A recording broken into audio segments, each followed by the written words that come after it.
Hello, bonjour à tous, je suis Clélia Isaac et je suis absolument ravie de te retrouver aujourd'hui dans cette vidéo.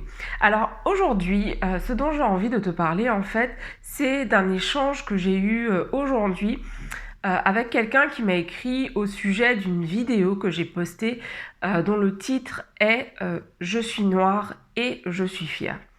Donc j'ai posté cette vidéo fin mai. C'était en gros juste après le meurtre de George Floyd. Et, et j'ai fait voilà, à ce moment-là toute une série de vidéos sur ce que ça veut dire d'être noire pour moi, sur comment je me sens d'être noire et d'être française et de vivre en France. Euh, Comment je me sens en tant que noire dans le monde et surtout j'ai fait donc plusieurs vidéos dans lesquelles j'ai parlé de l'importance en tant que noire d'apprendre à nous aimer, d'apprendre à être fier de qui l'on est. Et je vais te partager dans quelques instants, j'ai pas pris le texte, mais je vais te partager voilà globalement ce que cette personne, le retour que cette personne m'a fait. Et, et je suis curieuse de savoir ton avis en fait. Je suis curieuse de savoir ton avis. Donc pour ceux qui découvrent la chaîne, je suis Clélia Isaac et j'accompagne les femmes entrepreneurs qui veulent faire grandir leur niveau de confiance en elles-mêmes pour pouvoir faire grandir leur business, parce que souvent ce qui se passe, c'est que quand on manque de confiance en soi, on a l'impression qu'on n'est pas capable de faire certaines choses, et donc ce qui se passe, c'est que on n'ose pas proposer ses services, on n'ose pas augmenter ses tarifs, on n'ose pas être visible, on n'ose pas faire des vidéos par exemple, on n'ose pas prendre sa place, et du coup ce qui se passe en fait, c'est que le business ne grandit pas et peut même en venir à disparaître quoi. Voilà. Donc j'accompagne les femmes entrepreneurs. Si c'est ton cas et que tu sens que tu as besoin d'être accompagnée, que tu as vraiment besoin d'être entourée et puis surtout d'avoir quelqu'un qui te guide, qui te mentore pour t'aider à avancer pas à pas, parce que justement tu bloques, tu sais pas par où commencer, par où prendre le fil. Je t'invite dès maintenant à réserver, donc à remplir le formulaire qui est dans la description et à réserver donc une session stratégique avec moi pour voir comment je peux t'aider justement à travailler, à développer, faire grandir ton business. Ok. Alors comme je te le disais, aujourd'hui j'ai envie de te partager en fait un échange que j'ai eu avec quelqu'un qui a regardé une vidéo que j'ai réalisée qui s'appelle donc Je suis noire et je suis fière.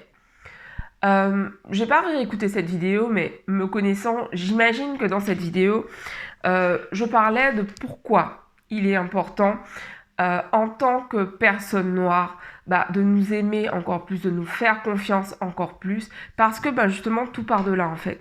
Toutes ces injustices que subissent les noirs dans le monde, elles sont liées au fait que dans l'inconscient et dans le conscient collectif, en fait, les noirs, les personnes de couleur noire, sont vues comme des personnes ayant... voilà, il y a vraiment tout un tas de clichés qui sont apposés sur ma couleur de peau. Et on me répondra, oui, la personne qui va se faire l'avocat du diable, oui, mais il y a, voilà, toutes les personnes subissent des préjugés, etc. Certes, cependant...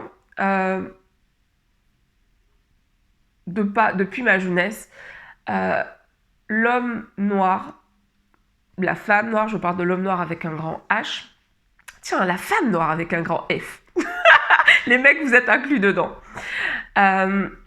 systématiquement on lui dénie son humanité.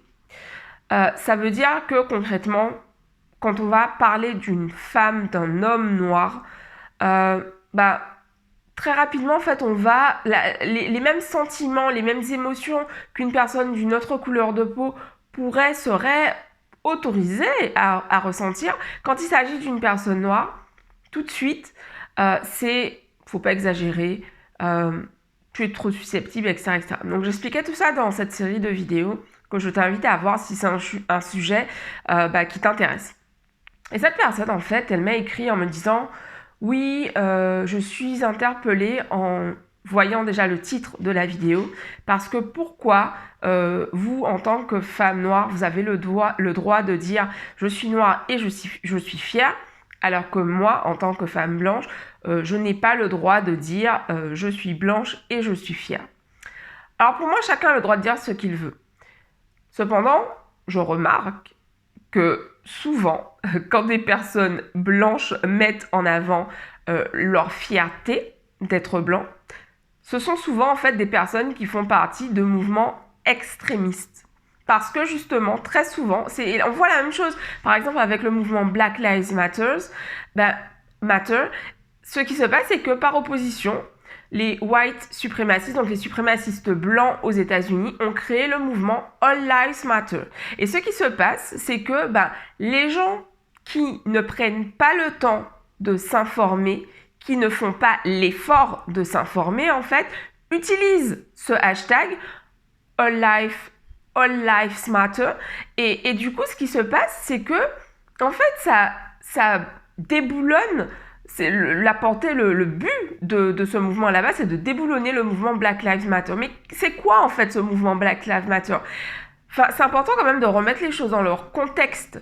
C'est un mouvement qui a été créé parce qu'aujourd'hui encore, en 2020, c'est normal. Il y a des gens qui tuent des Noirs aux États-Unis, des forces de l'ordre, et il n'y a aucune charge qui sont prises contre ces personnes. Il faut qu'il y ait des mobilisations de milliers de personnes pour que ces personnes soient poursuivies en justice. Et c'est ça qui est choquant en fait. Je veux dire, on ne devrait même pas avoir aujourd'hui en 2020 avoir un mouvement Black Lives Matter, ça devrait être normal.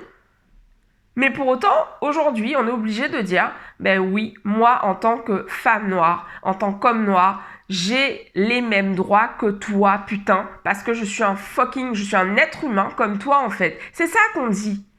Et en gros que dire ça, ça suscite de la colère, que ça suscite de l'étonnement, voire, quel est le mot qu'elle a employé, que ça interpelle, moi ça m'interpelle en fait. Parce que du coup je me dis, mais attends, je comprends pas en fait. En quoi c'est choquant que quelqu'un qui subit une discrimination fasse valoir ses droits? En quoi c'est choquant en fait? Et j'en parlais aujourd'hui avec mon père et qui me disait, mais oui, mais Clélia, tu comprends, pense à Nelson Mandela qui a vraiment fait ce travail d'information auprès de ses geôliers, voilà, qui leur a montré finalement que un homme noir, c'est pas un singe et que les hommes noirs sont des êtres humains. Et en fait, j'entends cet argument, mais aujourd'hui en 2020, je vais être un peu grossière, ça me fait chier de devoir informer sur le racisme. Je veux dire, aujourd'hui, on a tout ce qu'il faut pour pouvoir s'informer. Je veux dire, moi, depuis mon adolescence, je m'intéresse à l'histoire, je m'intéresse au monde qui est autour de moi. Et donc, ça veut dire que quand, au collège, je me souviens, on avait une prof qui nous a fait lire le journal d'Anne Frank. Quand j'ai découvert, en fait, tout ce qui s'était passé à ce moment-là, en fait, j'ai lu énormément de livres, ça se compte par dizaines de livres que j'ai lus sur la Shoah, que j'ai lus sur l'histoire des Juifs dans le monde en fait. Ça se compte en dizaines de films, documentaires que j'ai lus, des heures et des heures et des heures de recherche que j'ai faites pour comprendre, en fait, qu'est-ce qui s'est passé, quelle a été l'histoire de cette personne, qu'est-ce qu'on leur a fait, et puis aussi pour mieux comprendre pourquoi aujourd'hui en 2020 les descendants de ces personnes qui ont été exterminées dans les camps font ce travail de mémoire. Mais de la même façon que j'ai fait ce travail pour d'autres, je me dis que cette curiosité intellectuelle elle n'est pas à sens unique en fait. Je veux dire, en tant que noire, je m'intéresse à tout.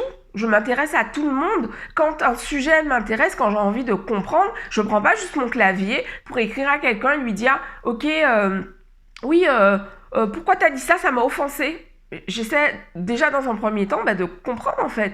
Pourquoi? Tiens, faisons-nous l'avocat du diable. Si je ne comprends pas qu'en 2020, des Noirs doivent écrire pour dire « Black Lives Matter », je me dis, je vais taper dans Google, pourquoi les Noirs utilisent Black Lives Matter? Je vais aller comprendre, je vais chercher. Je ne vais pas directement apostropher une personne noire et lui dire « All Lives Matter ». What the fuck en fait? Et pour moi, donc, je ne sais pas si ma façon de voir, je ne crois pas qu'il y ait une bonne façon de voir les choses, ça n'existe pas pour moi. Mais en tout cas, aujourd'hui, je ressens beaucoup d'injustice par rapport à ça, parce que je me dis, putain, Vas-y quoi, nous on doit déjà faire ce travail pour se désaliéner, pour apprendre à s'aimer, pour apprendre à se faire confiance, pour apprendre et transmettre aussi aux générations futures qu'on est tout aussi capable que les autres. Et en plus de ça, on devrait aussi informer les autres. Mais au bout d'un moment, enfin, je sais pas quoi, enfin, voilà, donc j'ai fait cette vidéo aujourd'hui parce que j'avais envie de vous en parler. Je suis curieuse de savoir, vous, ce que vous en pensez. Voilà, comment vous voyez les choses à ce niveau-là. Voilà, j'ai pas de solution, de réponse, voilà. Mais j'avais envie de vous partager ça ce soir. Je l'ai partagé aussi sur Instagram. D'ailleurs, si tu ne me suis pas sur Instagram, je t'invite vraiment à le faire parce que, ben voilà, comme tu t'en doutes, je fais des stories tout le temps. Et d'ailleurs, j'ai vu qu'on pouvait faire des stories sur YouTube. Il faudrait que je pousse ce truc. Donc voilà, c'est ce que j'avais envie de vous partager aujourd'hui. Je vous embrasse et je vous dis rendez-vous demain pour une nouvelle vidéo. Bisous à tous, ciao.